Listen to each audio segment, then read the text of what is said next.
On peut être quelqu'un d'extrêmement intelligent, si on ne sait pas maîtriser ses émotions, ça peut très mal finir.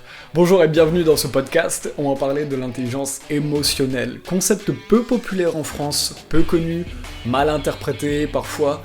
Pourtant c'est un ensemble d'études sur comment arriver à faire que nos émotions soient au service de notre potentiel, de nos talents, etc. Un docteur, professeur à Harvard qui en parle depuis des décennies, le docteur Daniel Goleman, psychologue, journaliste, ce que lui explique dans sa série de livres qui commence avec l'intelligence émotionnelle, ça s'appelle comme ça son livre, sorti en Amérique en 1995, traduit en 97 en France. Pour la science, l'intelligence émotionnelle, c'est de connaître les émotions. On vit avec les émotions, ses émotions, nos émotions, mais souvent on connaît peu de choses sur elles. C'est comme pour une voiture.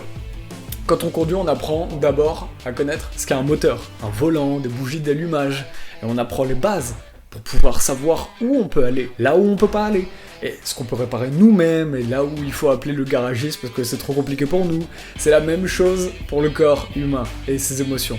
Les émotions, c'est important de les connaître, de les étudier pour savoir ce qu'elles peuvent nous apporter, et ce qu'elles peuvent aussi représenter comme risque.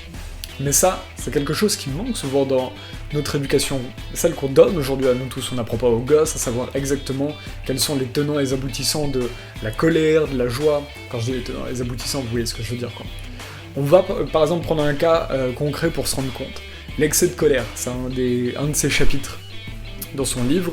Les personnes au tempérament colérique, c'est-à-dire celles qui montent rapidement en pression quand elles sont vexées, frustrées, etc. Les personnes colériques ont par exemple des problèmes cardiaques beaucoup plus fréquents et plus précoces que ceux pour les tempéraments calmes.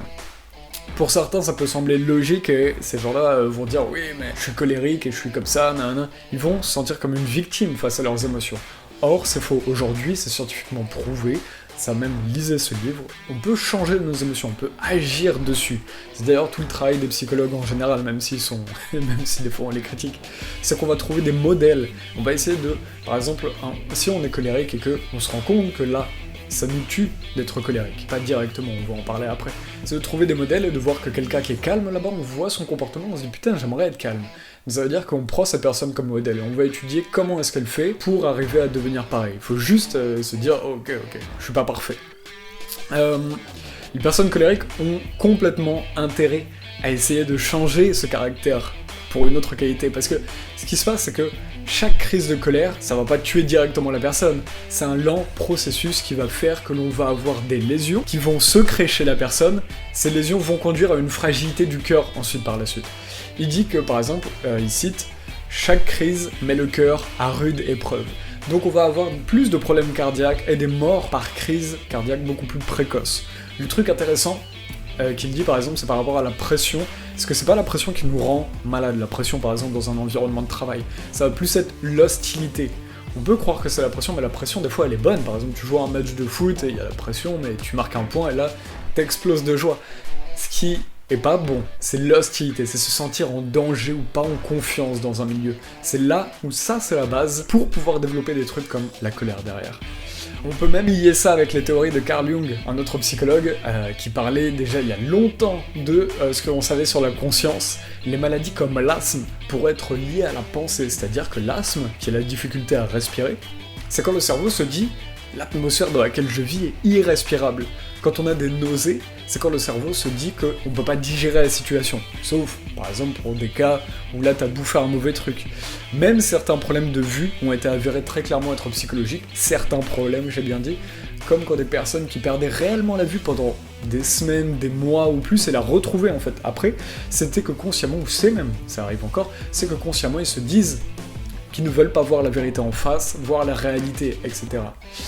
Donc après avoir dit tout ça, on va finir avec les solutions. Quelles solutions dont il parle? Daniel Goleman propose plusieurs choses. Tout d'abord, casser les premières idées reçues, parce qu'on aurait le réflexe de se dire « Ok, alors faut réfréner sa colère ». Bien évidemment, on sait aujourd'hui que réfréner sa colère, c'est encore pire. Ça exacerbe l'agitation en soi. Ensuite, l'inverse, ce serait d'exprimer à chaque fois sa colère quand elle vient. C'est pas bon non plus. Parce que nous, ce qu'on veut, c'est trouver des habitudes où on va être moins irritable, des habitudes où on va être moins en colère. Parce que c'est les habitudes qui font les choses. Par exemple, quand on est dans une situation stressante, on va directement vers notre instinct, notre intuition, la colère, quoi, l'habitude. On va casser des choses, on va dire des trucs qu'on regrette. C'est quelque chose qui n'est pas réfléchi. Donc, à l'inverse, c'est avant même les situations de colère qu'il faut réfléchir à comment est-ce qu'on peut devenir moins irritable. À ça, du coup, il dit, l'antidote à la colère, c'est la confiance. C'est avoir confiance dans les autres. Et c'est pour ça que eux, les psychologues, là, ils disent, nous, je suis allé voir des gens avec qui on développe l'empathie. Et l'empathie, c'est extrêmement intéressant, parce que c'est se mettre à la place des autres. Ce qui voudrait dire qu'il faut penser la confiance, il faut penser la colère comme un manque de confiance dans ce qu'on vit, comme un manque de confiance chez les autres.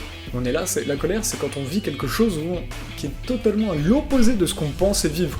On pensait qu'on allait être heureux, et là on se retrouve avec un paquet de conneries à gérer, des gens insupportables, etc.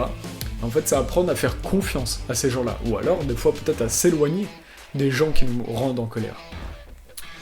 Je trouve que c'est quand même assez philosophique et c'est cool, parce que là, la philosophie, des fois, elle blablate sur tout et rien, et là, c'est de la psychologie, mais là, ça parle de sujets vraiment concrets, donc c'est extrêmement intéressant, je trouve. Donc on réfléchira dans une autre vidéo comment construire concrètement de la confiance en nous. Donc voilà, pourquoi pas, et sinon on relira des passages de ce livre. Mettez en commentaire ce que vous pensez de Daniel Goleman, de cette vidéo et tout ça. C'est votre barre d'espace. Merci d'avoir regardé, et on se retrouve dans une prochaine vidéo. Ciao ciao, bye bye.